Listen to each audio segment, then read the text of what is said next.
It's very interesting. You see, today I am going to give you a glimpse of the initiatives which happened in India.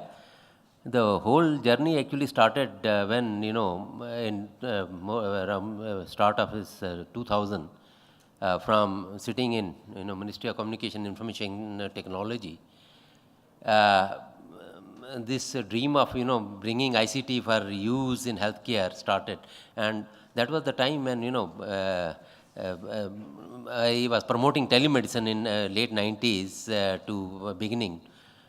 And in the process, what happened, I supported platform development at 3 centers, 2 at CDAC and 1 in IIT Kharagpur. And we took pilots, those 2-3 states, 3-4 states. And one day my secretary called me. Mr. Bedi, you have set up something in Tripura, West Bengal with one platform, and Pune, CDAC, Pune system in Tamil Nadu, Kerala, and then, there another one at Mohali. Supposing I want to connect one with the other, the same platform, can I talk to him? I was highly embarrassed. There was no compatibility. See, there was, because they had gone their own way. And very sheepishly, I told him, sir, no. In 2002, then, he set up a high-level committee under his own chairmanship and then set up a technical working group to suggest, telemedicine standards and guidelines for practice of this e-health in India. And gentlemen, that was the journey. We started with telemedicine guideline. And so that was also a time when, suddenly from Apollo Health Street, Ms. Sangeeta Reddy, he came to our office and said that the question is, this why not to look at total health information exchange, health information exchange in a standardized way. Then I sat with them and, first time we wrote a concept note, and for full this thing, you see, that time I didn't realize that we were talking about EHR standards. But we, with the involvement of all stakeholders at that time, 2 major documents came out. One was standards for telemedicine practice in India, and one was standardized way of health information exchange, plus certain other capacity, human resource issues and legal issues. And those documents were very proudly, I put up, ministry put up in its website. Gentlemen, we had begun the process, but from a wrong ministry. Ministry of IT was not meant to, basically involved in the use of ICT for healthcare, making healthcare delivery efficient. But it was not the proper ministry to really enforce the standards. The baton got shifted in around 2005 and task force was set up, and then again there was a standardization committee to set telemedicine standards plus EMR standards. And then Dr. Visheshwar Konda was also part of it. So many of my colleagues we took, and of course that report was submitted. But today, gentlemen, I will concentrate on the initiatives which have gone in from ministry, the initiatives, on EHR standards. So I will just go through this document. Obviously we know that why ICT it becomes important, because healthcare itself is very highly data dependent. And what is the power of ICT? Access data, storing data, analyzing data, and transmitting data. So this is one thing which really makes ICT for very, very relevant, if we want to make those process of healthcare delivery to benefit the patient, and also to make things easier for the health providers, the doctors and all that. That is always the motivation. And what are the needs for standardization? Optimally leverage the resources, continuity of care. This is a very, very important area. And then, interoperability and scalability, another this thing. And one of the most important standards in the whole this thing is, electronic health record for a lifetime this thing. And then, use that. This is very important. Yesterday, if you recall, in a beautiful address, Sangeeta Reddy said something about health being care, health sector generating a lot of data. Only thing is, if you want to draw benefits, you have to change the data to information, information to knowledge, and knowledge to discovery. This is where, gentlemen, EHR, we think will play a major role. So once we start having electronic health record of population, and which by bringing standards we are able to share over the years, then these new techniques which are coming, big data analytics and all that, they will play the role into creating those discoveries which will be very, very important for ultimate public good, to improve the health of the subjects, the patients, and come out with very best practices, evidence-based medicine and all that. Those are the key things which will happen. So what is EHR? I think this is a knowledgeable crowd. I will not go, but it is something. Health of a subject of care in computer processor form. It starts building up right from your birth and till your and is a lifetime record, can be and more important is retrospective, concurrent, and prospective.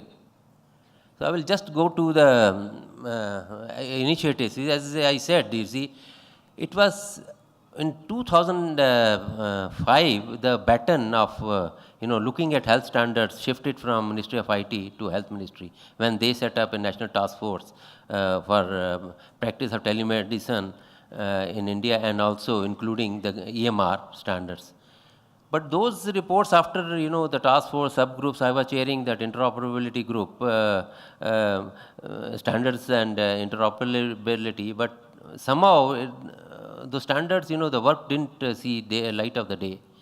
It was in 2010 when Secretary Sujata Rao looked at this area and set up the first standardization committee for EMR standards in India. So for 2-3 years, this committee deliberated. There were 3 working groups set up, one on codes, one on interoperability, which again I had the privilege of chairing, and also privacy and legal issues, the third task team. So after intense deliberation, the recommendations were finalized, and then it was put up on the ministry's website for 2-3 months to elicit comments and views from the public, Indian Medical Association and all that. The response was very overwhelming, especially from associations which we thought we were very apprehensive. The best comments came from Indian Medical Association, which really appreciated this effort and gave their wholehearted support.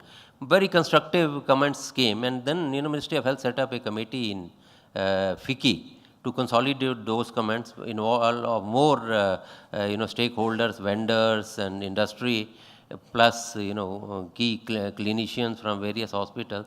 And after that consolidation, intense work by that committee, again I had the privilege to chair that. In August we finalized the comments, after with the proper clearances from the minister and all that. In September, these standards were put up on the ministry's hive. They were notified by Ministry of Health. So obviously, there are category of standards required for e-health. There are so many identifiers, as chairman said. You need UHID, and also sometimes now we are talking about provider. Yesterday, provider's ID. So that also becomes big, important. Then codes and terminology, then content and formats, messaging, security and access control. See, this is another very important area which I think comes up every time and again. What is the privacy issues and all that. So I will just go through the efforts which the committee had gone. The committee studied all the existing standards across the globe, and how they were being used by different countries, and all standardization organizations. So many, I am listing them here. And their applicability to India. to India. No standard was generated from our own side. We took advantage of the experiences of all developed and other countries, developing countries also, who had really gone into this exercise. So our task was what was the optimal thing for India. So that's what we had adapted. So I give a brief list of the codes which or standards which have been notified and accepted. This is very important. That the list of standards. I think you can, if you go to Ministry of Health's website, you can have detailed report available at in the Ministry's website, and look at those standards. As Chairman said, messaging standards and imaging standards and clinical data format. So basically 13 major standards have been notified.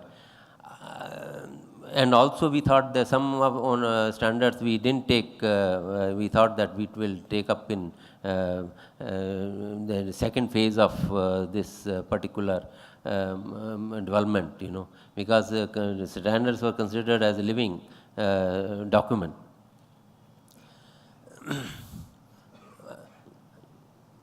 Also, in that those standards, a minimum data set to profile a disease was also suggested, that which also gave basic minimum information which should be captured for creating an EMR. So, and then further resulting in a EHR. See, this is a topic I think which has been brought out again and again in previous yesterday's discussion. Ownership, security and privacy guidelines. See, this particular standard, EHR standards, deliberate on this issue in detail. And of course, they are not called standards, but we have taken them as the guidelines which should be followed either by the health, the health providers and other things. And also, ownership of the record. Who owns the record? So that also has been very clearly mentioned in these EHR standards notified by the government. Threat sources, EHR security mechanism, ethical and legal considerations. And then in this regard, I will mention another thing. This is a very, very contagious and very important issue. So Ministry of Health has now set up a fourth subgroup under EHR, National EHR Standard. It is called legal subgroup. So they are now framing a particular way in how to take up these things and make them mandatory. So those that legal group is really acting, and only on Wednesday I had that meeting from Ministry of Health, where we have done the background work. We have studied all countries' legal issues, which people have really taken up in their EHR standards. After consolidation, legal house is being appointed to make the whole guideline into a form which can be taken up as a mandatory condition. So this deliberation is going on. I will again give one particular very important thing. It was again briefly mentioned in yesterday's deliberation. See, a Clinical Establishment Act has been notified, and it is a law. For registration of any clinic, practicing clinic, it has now been mandated that the registration is subject to clinics adapting EMR, that they should have a EMR. So this is a part of a Clinical Establishment Act, and registration also will depend on it. Only thing is, it has to be accepted by the state governments, because health is a state subject. So basically, when clinics are adapting this, so we hope they will follow the standards also. Okay. And you see, again, national e-health authorities is also being set up, which will oversee not only implementation of and adoption of these EHR standards, but a lot of other things. And then, to promote whatever recommended standards, India has become member of IHTSDO, so that nobody who wants to use a very important standard, SNOMED CT for clinical terms, they have to pay anything. And see, already ministry had recommended to FICCI that they should have a India Health Information Network which has set up guidelines so that they can keep advising health ministry on what should be further done in these standards. And also again, a national committee has been set up under Ministry of Health which to do the first updation of the suggested notified standards.